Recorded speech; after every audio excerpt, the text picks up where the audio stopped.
Hej og velkommen til endnu en video her hos Arcadia Cards.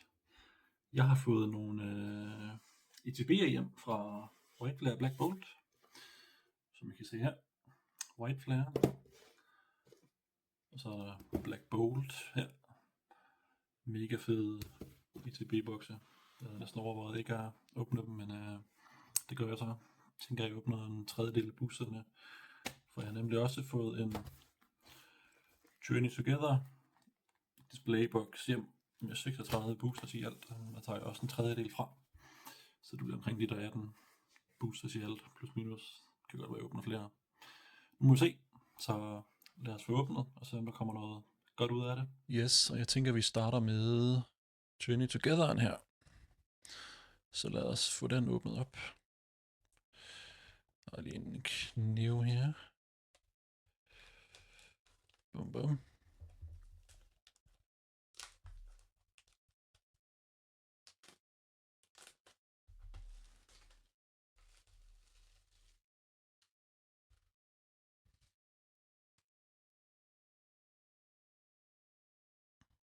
Så lad os se her.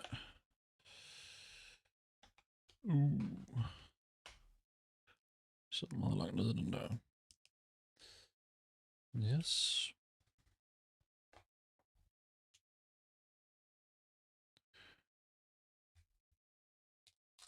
Første pakke.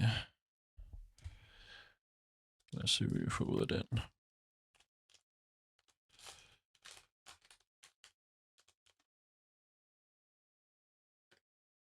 Så nu vil jeg have sådan en her. Så tager jeg bare den.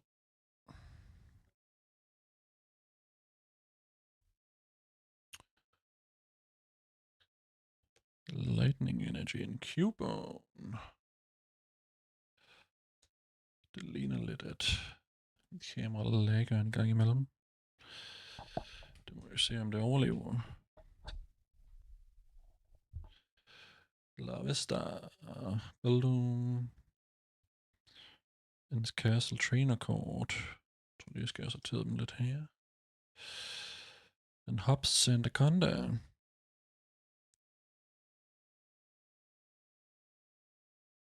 En Reverse Ends Clang. Steel. Magiana er rare. Så ikke sådan noget specielt i den der som sådan. Nummer 2.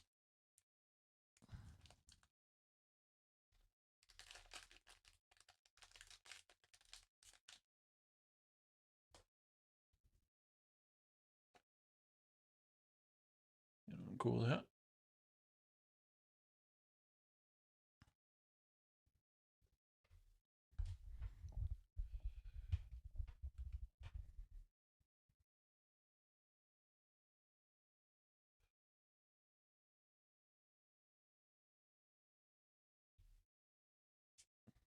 Water Energy. Comfy.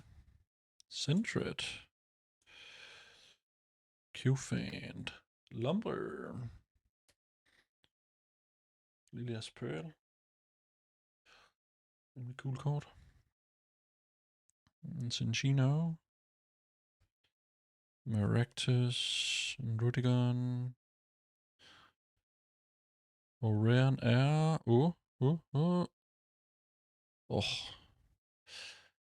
Jeg troede lige, det var et andet. Men lækker kort. Kan ikke lide prisen på det, men... $267.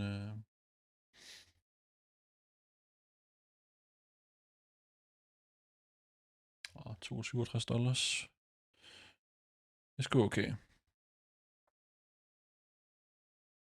Der er ikke lige nogen...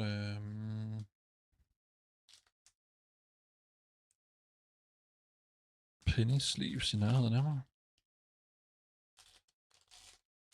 Jeg ved ikke, jeg har nogen. Så må jeg skulle låne nogen fra de der ETB'er der. Så må jeg bare passe godt på dem.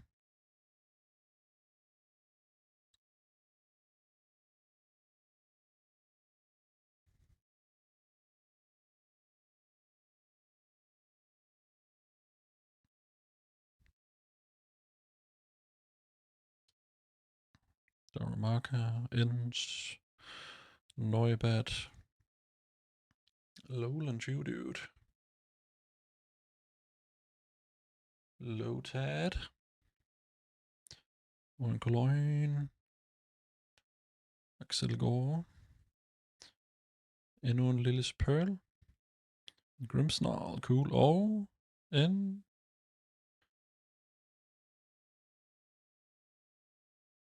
cool Lycanroc, og rare now, Butterfree.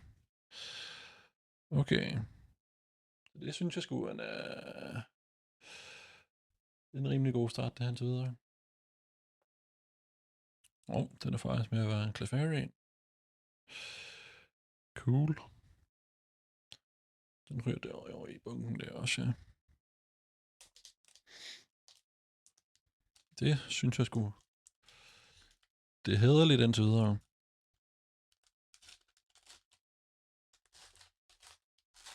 Så må vi se, hvad den 4. pakke her bringer.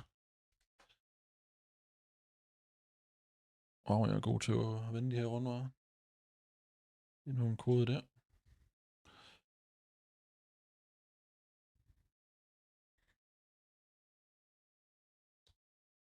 Jonas Watrel, Squawkabilly, Ends Clang, Furret, Marowak, en lille Spurl igen, og 3 af dem. En Banette, Ruffian Hollow Trainer, Hops, Corvisquire og Rare er Mamoswine EX. Nice.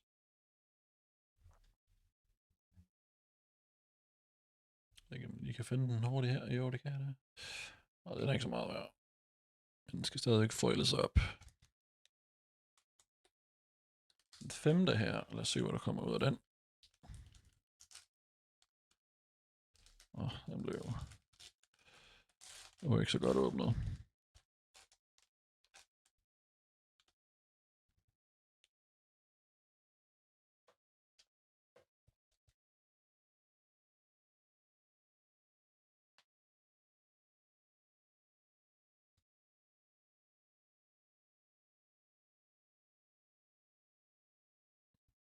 Energy. Kan jeg skal sidde og gætte på, hvad for nogle energies der kommer. Komala. En Koffing. Nice. Shoppet, den har jeg også en del af liggende. Redeemable Ticket. Special Energy, nice. Endnu en Axelgore, en Alolan Gravel. Så mangler vi bare den 3. Remoraid. Og Rare er endnu en Butterfree.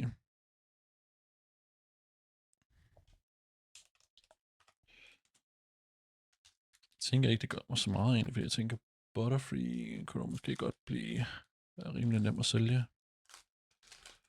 i fremtiden.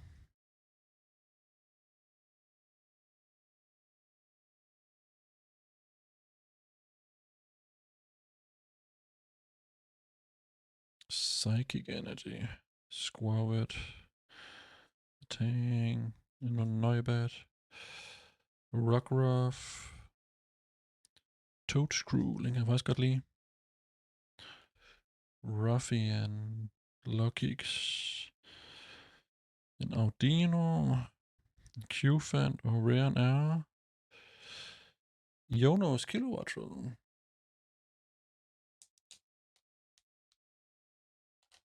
7. pakke det her. Jo, det tror jeg.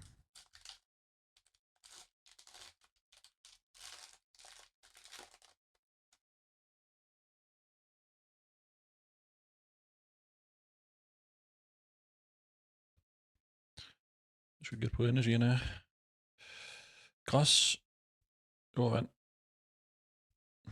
Druddigan, Cubone, Lechonk, Pangoro, Endnu en Grim Snarlbike i Hollow. Ends PP up. Waylord. En Oricorio. Og Rare now. Tyranitar. Nice. De er altid lækre.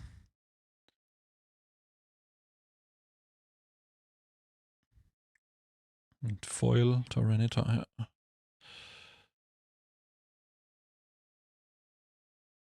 Rimelig god centering her.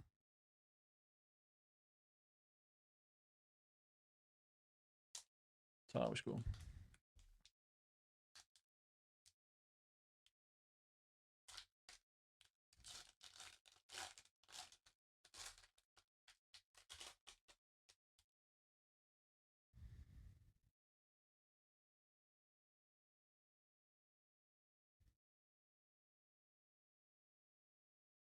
Og græs. Corey Squire. Sigilyph. Billy and O'Nair. Pancham. Hobbs Corvin Knight. Greedent. Reggie Ice. Ionos Voltorb. Det er et virkelig lækkert kort, det her. Det kan jeg sgu godt lide. Den synes jeg faktisk, den smider jeg sgu i min hitbunke her. Eller hvad man kalder det. Rare er Ludicolo.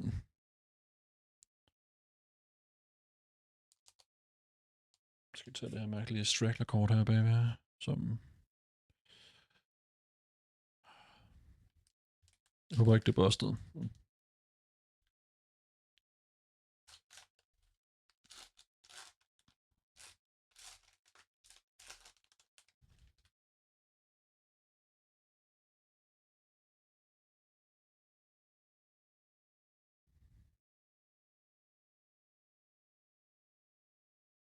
Psychic. Fighting. Remoraid. Der har vi sgu en Yokomori. Med hans lærfigur, eller hvad det er. Der må jeg ved at lave en samling af, så den ryger lige sin egen bunke herovre et sted. Jeg har ikke så mange af dem endnu, men nu skal jeg jo starte et eller andet sted. Torchic. Det er sådan et... det kan man godt sælge, tænker jeg. Det er rimelig populære Pokémon. Postweg, forkerte bunke. En Klauf. Levencia. En Reverse Whale. Ja, Reverse. Og Rare er... Ends Reshiram. Cool.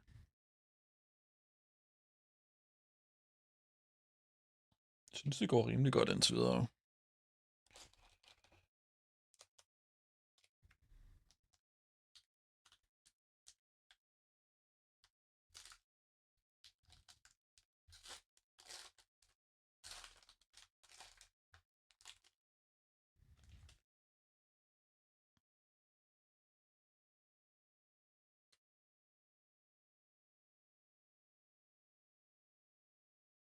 Ild. Psychic. Det er altid den, jeg gætter på, den kommer i pakken efter. Metapod. Og det er rimelig lækkert kort. Det er en, der hedder Okubo, der har designet det. Illustreret det. Kunne jeg skulle tjekke op på, hvad han ellers har lavet. Endnu en Ionos Electrode. Bare lidt anderledes. Ups back. En Klinkling. Ikke i foil som sidst. Petty Lil. Der blev jeg spoilet på et eller andet. Nice. Og Hop Silicrope og Rare er Volcanion EX. Nice. Den er jo lige der. Den er ikke så meget værd. Men stadigvæk.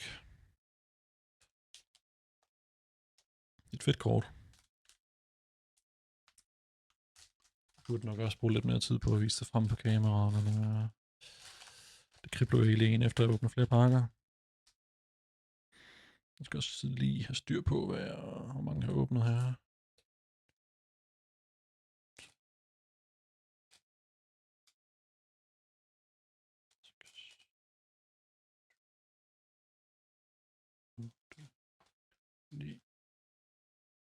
10. Jeg har åbnet 11. Så det er den anden sidste pakke, det her. Journey Together i den her omgang. Godt, nu kan jeg næsten ikke få dem op igen. Beklager. Ja. Kode.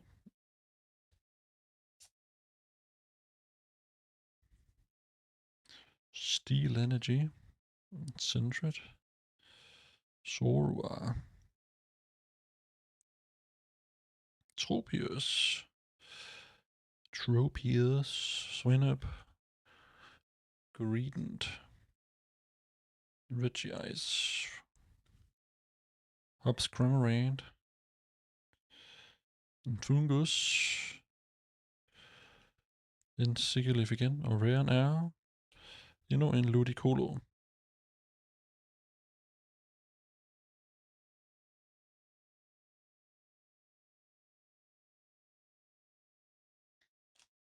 Så er det sgu den sidste pakke i Journey Together. I den her video i hvert fald.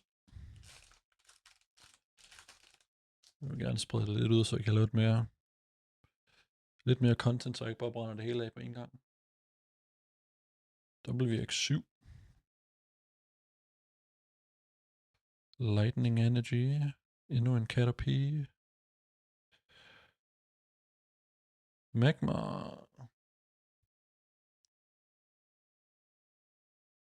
Hops Wooloo.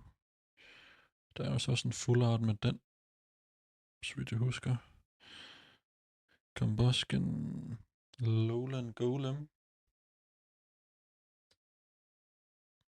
Det skal være lige Reverse Lotad. Reverse Swingull. Rare. Reshiram EX.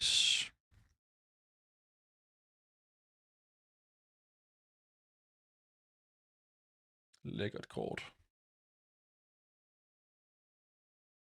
Hvor ligger den af på listen her?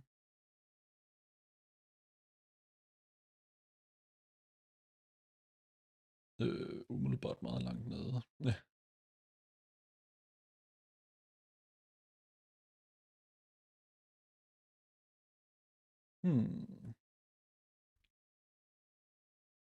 Jeg er blind. Den er nærmest samme pris som Volcanion tidligere. Så ikke det store. Det var jo det fra Journey Together. Så kan vi gå i gang med en af ITB'erne.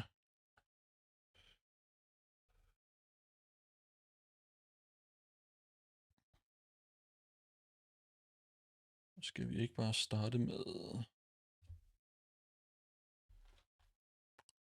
White Flare. Boom. Den er jo lige det, ja.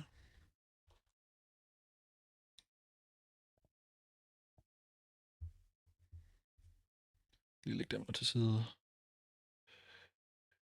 Et eller andet sted.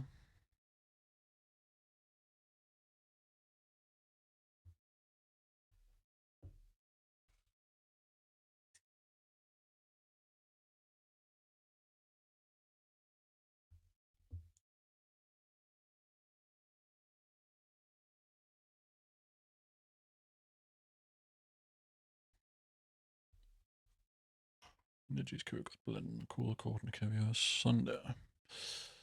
Så går vi sgu i gang.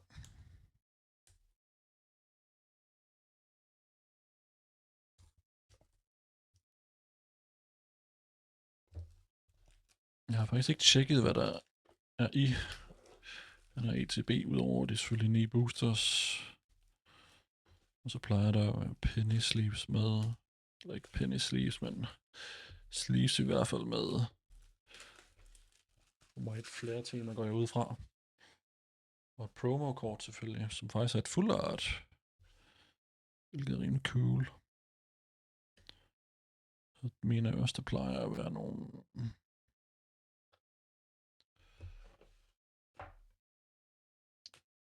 Så er det måske en mønt, så det er jeg faktisk ikke helt.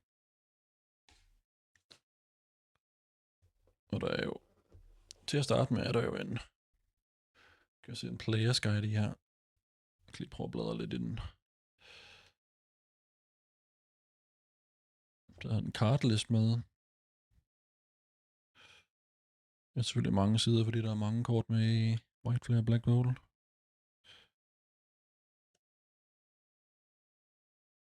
Jeg ved sgu ikke, hvor meget Players Guide der over det. Så hvor vi skal åbne. Okay, ja. Så vi har nogle White Flare tematiserede terninger her i hvert fald. Sådan farvemæssigt i hvert fald er det jo. Ikke fordi der er noget specielt tema med dem eller noget. Så har vi simpelthen 2 mønter. Cool. Og jeg vil gå ud fra, at de er lavet af det plastik. Jeg har en gammel Pikachu-mønt liggende et eller andet sted, som jeg lavede af metal. Som er meget gammel. Og det er lidt federe, når de er sådan lidt mere eksklusiv-agtigt. Yes, så skal vi bare til the main event her. Det falder selvfølgelig sammen der.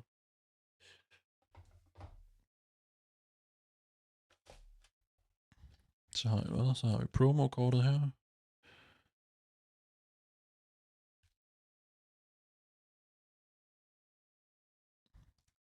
Så med nogle dividers. Hvad kalder man dem? Wall dividers. Ja. Jeg tænker, jeg lader den blive i pakken der indtil videre. Og så har vi jo... der er sgu... det er selvfølgelig alle energiesne. Jeg tænker, det er bare en bunke basic energies.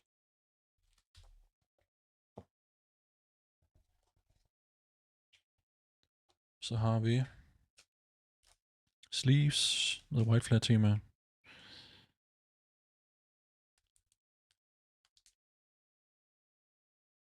De er sgu meget fede. Jeg tænker, at vi skal pakke nogle af de der rares ind i bagefter, for jeg tror ikke, jeg har nogle normale penny sleeves, desværre. Så er det selvfølgelig 9 boosters her, men jeg tænker, jeg kunne åbne 3 af dem.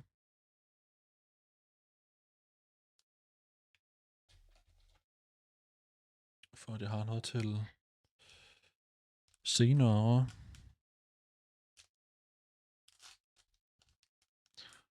Så lad os se, hvad der er i den første her. Det blev en dårlig åbning. Det gik godt.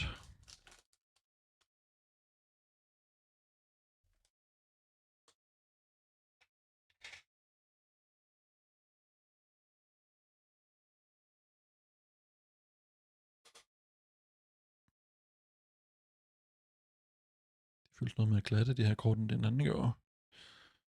Vi har en basic energy. Jeg synes sgu, der er lidt kvalitetsforskel fra de her til den anden.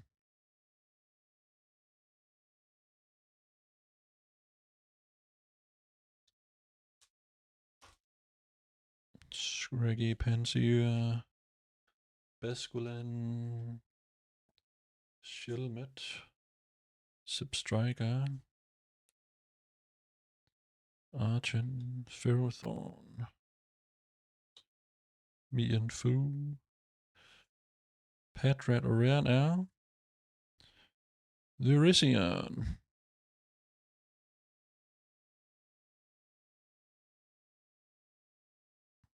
Lækkert.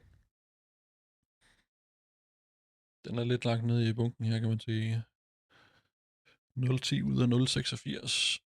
Så det er ikke sådan... Nu må vi se, hvad der ellers kommer frem her.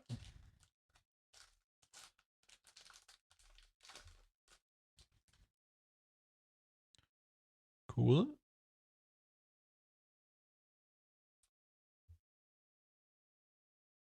Græsenergi. Ja. Det betyder held. Det må være held, når man gætter rigtigt.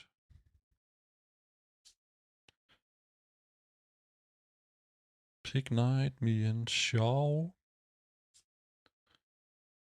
Scrafty. Watchog. Go to Rita. Endnu en Watchog. Og Rare Air. Hydreigon EX. Lækkert kort. Så det giver sgu lidt heller... Giver den sin rigtigt, hva'?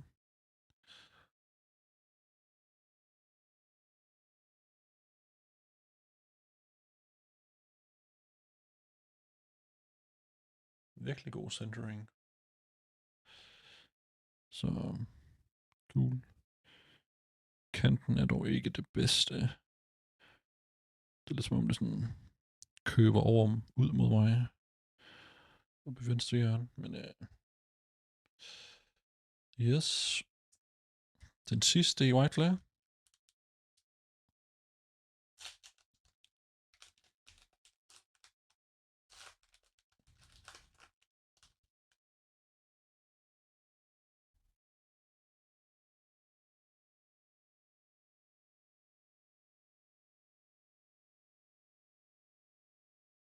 Foil Energy. Nice. Boom, boom. Hvor var det så lige, jeg lagde den der Special Energy hen tidligere? Jeg lagde den i trainerbunken, eller hvad?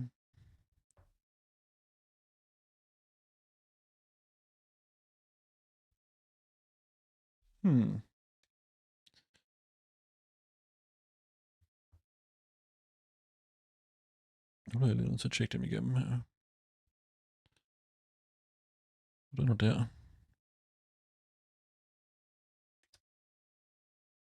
De skal sgu lige separeres.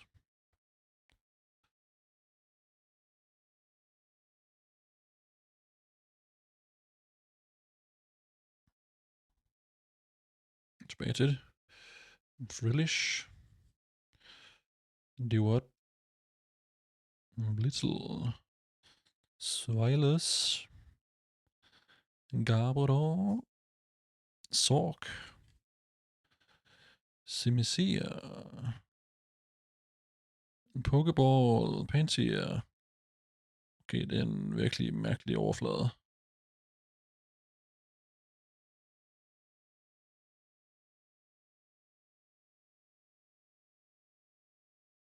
Den ryger derovre. Cottony og Rare Air. Kofagigus. Det var det for White Flare.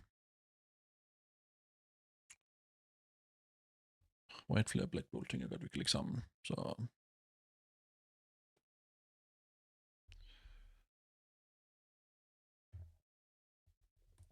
Så vi går direkte i gang med Black Bolt.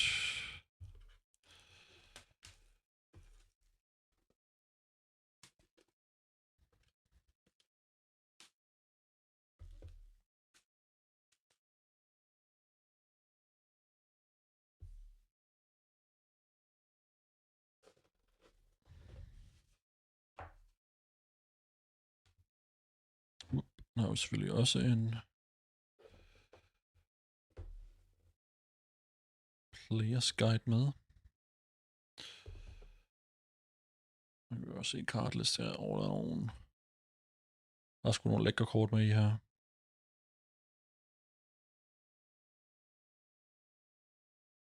Coptube og Beartech, der den er. De er rimelig seje. Hvor fanden smed jeg den anden her? Den får lov til at ligge der.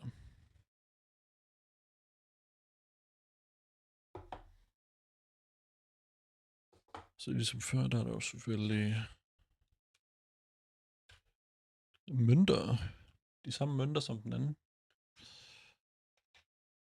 Og farvetema med Black Bolt her igen.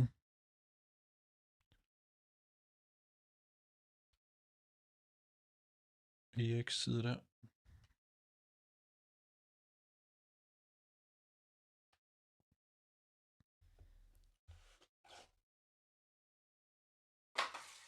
Vi er bare lige sådan der.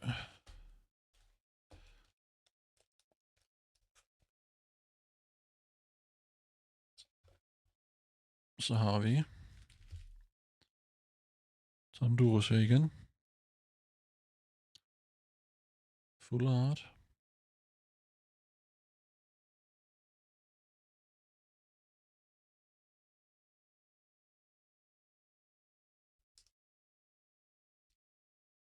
Nu er det han.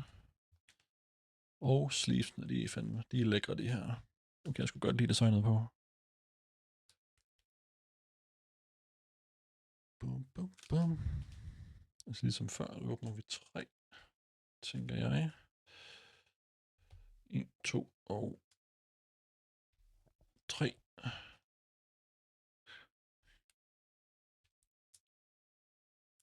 Selvfølgelig Energy så igen.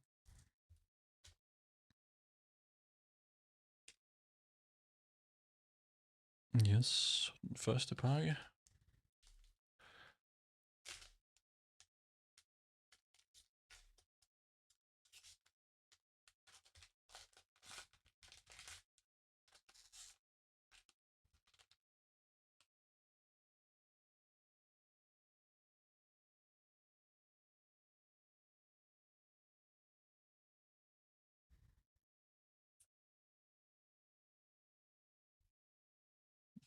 Water Energy, Pidove, Carablast, Gold, der var 2. Gullet, Ponyard, Simisage, Crocodile, Reuniclus, Reverse Foil Golett, Reverse Palpitoad, og Rare er en Klinklang, så ikke noget synderligt specielt i den pakke. Jeg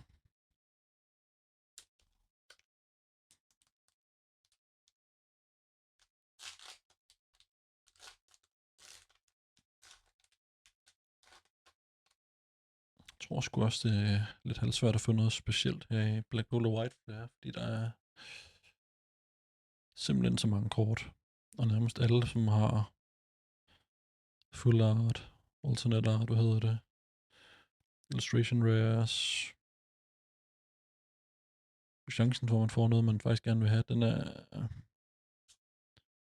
lidt på den lave side. Og en Cup 20. Argonaut, Behem. Jeg ved sgu ikke, om det er udtalt rigtigt, men Precious Research, og så har vi en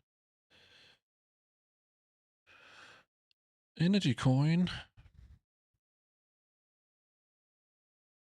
med Pokeball har lavet på, og med den mærkelige. Der har vi sgu en full art bagved. Cool. Nu er jeg lige oppe i hitten der. Og så bagved den har vi Zekrom EX. Okay. Det er en rimelig... Det var sgu noget af et pull, tror jeg. Lad os tjekke lige nu. Set.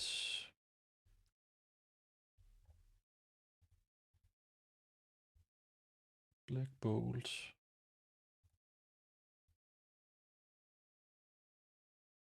Det er selvfølgelig ikke den helt dyre Zekrom EX.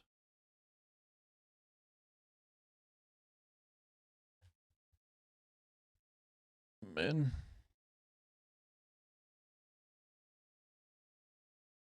den er alligevel næsten $8 raw.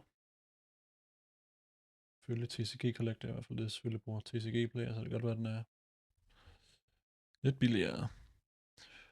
Men indtil videre det bedste pull, vi har haft i dag. Det er sgu lækkert. Fedt kort også. Og så er der selvfølgelig Pansagen her. Den kan også lige tjekke hver i samme omgang. Den er faktisk næsten det samme værd som Zekrommen. Fedt, det var lige omkring $15 raw der, sammenlagt. Fedt.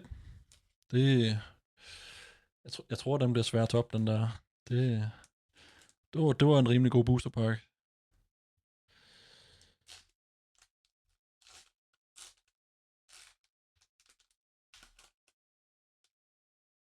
Det må sgu næsten være...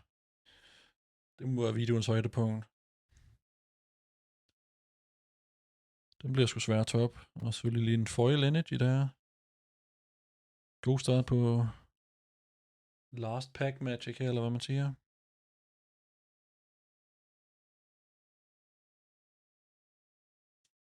Så har vi en Girdle og en Servine.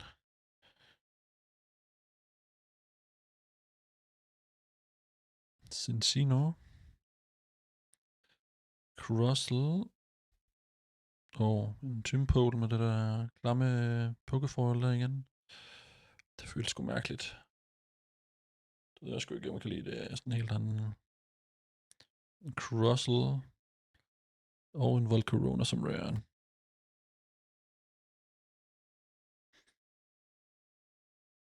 Det synes jeg skulle jeg synes sgu det er gået godt. Så det var jo egentlig det.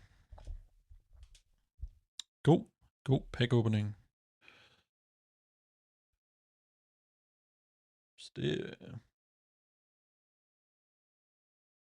var sgu rimelig godt.